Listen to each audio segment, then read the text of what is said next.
Richard Oribek 135 domina lortu ditu nazioarteko txapelketetan, haietako 15 olinpiar jokoetan.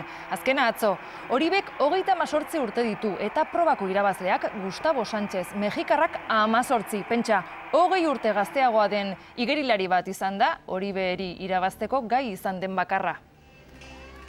Richard Oribe donostiarra zilarra Londresko Joko Paralimpikoetan 100 metroko igeriketa librean. Honekin 15 domina lortu ditu guztira Atlantako Paralimpikoetan hasi zenetik. Burmuineko paralizia izan da domina gehien irabazi dituen atleta da historian. Una medalla y cuando tú eres para adelante, muy cantante, está muy contento.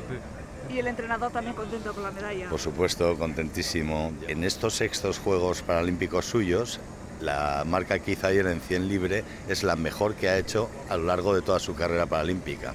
200 metroko lasterketan lehiatuko da larunbatean eta urrea gertu egon daiteke berriro.